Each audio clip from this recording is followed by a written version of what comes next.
Remember the good old days when you could just Netflix and chill, popcorn in hand, heart racing with anticipation for dramatic entrances and wild relationship drama? Now responsibilities weigh you down, but one thing remains unchanged: the magic of movies.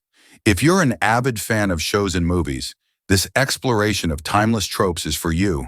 Buckle up because I'm diving into the most overused yet beloved storytelling tropes. Some make us laugh, some make us groan, and others, well, they just won't go away. The backbone of almost every movie ever. The protagonist embarks on an adventure, faces trials, and undergoes personal growth. Despite the power of the protagonist, even the strongest hero needs help, which brings us to the mentor, who's an experienced character who guides and trains the protagonist. This character is often portrayed as the wise old man, spouting sayings, having a weak frame. However, don't let his physique fool you.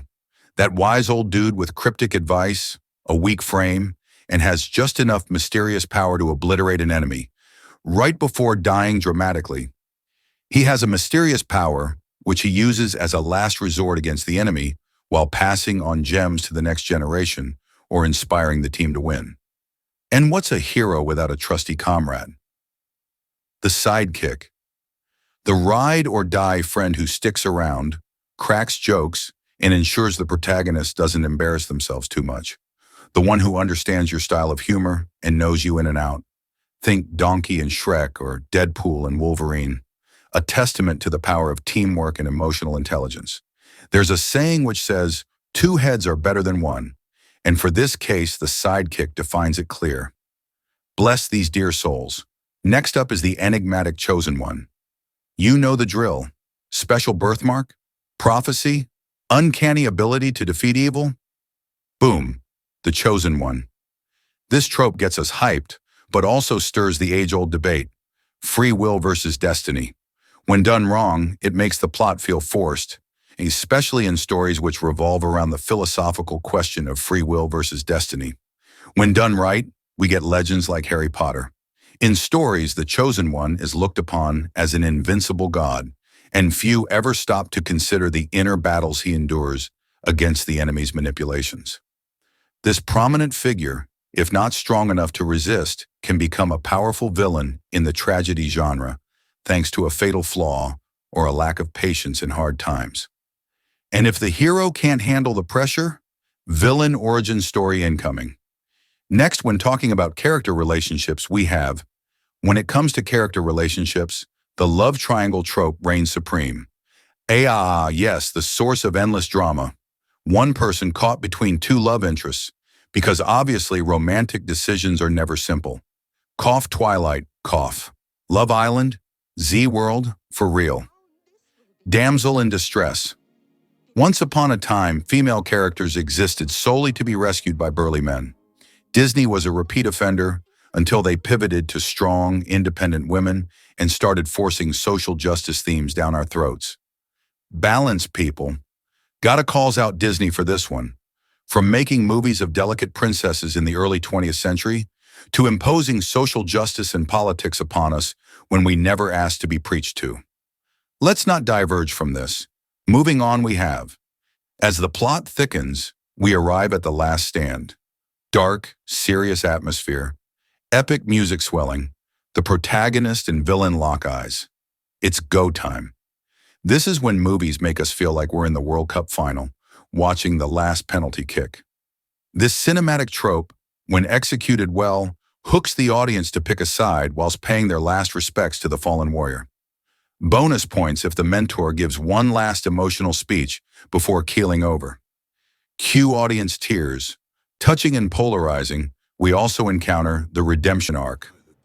Nothing hits harder than a bad guy realizing, oops, maybe mass destruction was a bit much.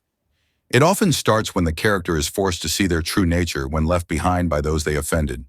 They are shunned by the communities around them and end up grieving for the wrong they do.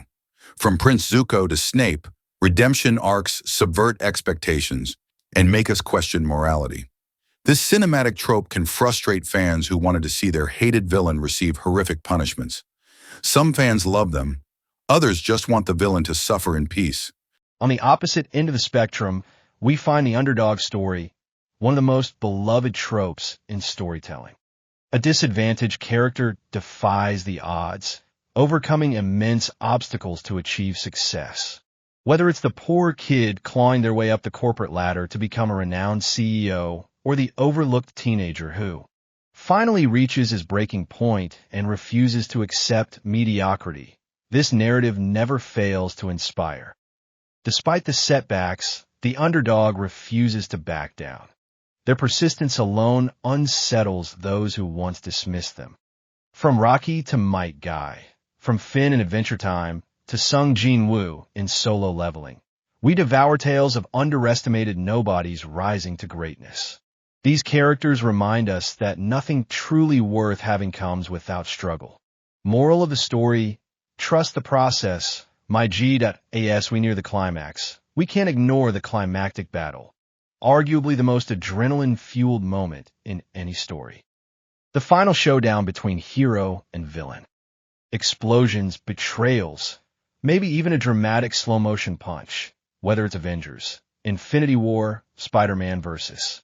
Green Goblin, or the legendary Luke versus Darth Vader duel. These moments define a film's legacy. Action movies thrive on this trope, delivering scenes that leave audiences on the edge of their seats.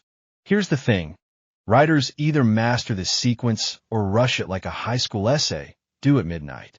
No in between. Now let's talk about my greatest pet peeve, sympathy for the villain. Back in the day, villains were just evil and tragic backstories. No therapy sessions, just pure, menacing greatness. Now, it's all I had a rough childhood, or society made me this way. Sigh. This trope attempts to explore humanity's darker aspects while catering to the masses' craving for depth.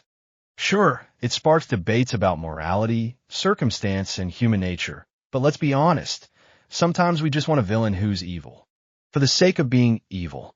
The days of ruthless, unapologetic masterminds who dictate the flow of the story with sheer charisma and ambition seem to be fading. Instead, we get endless sob stories.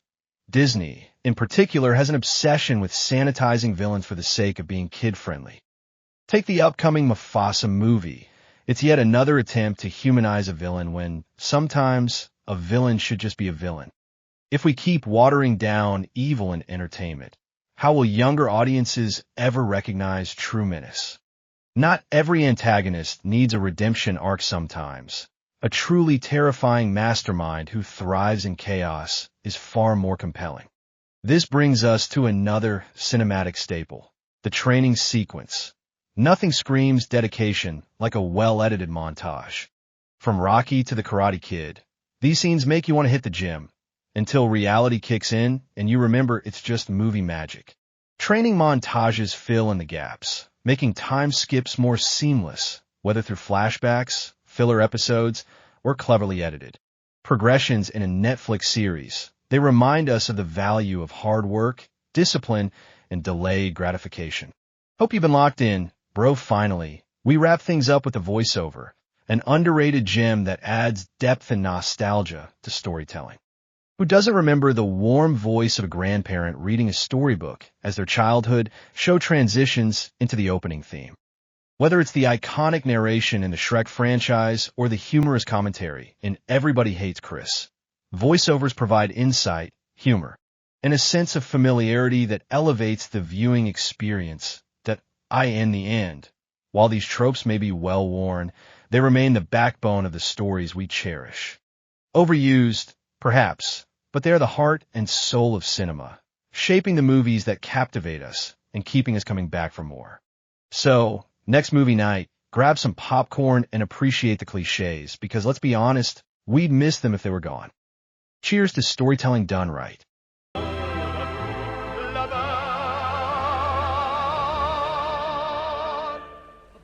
C'est mon cœur pour la vie.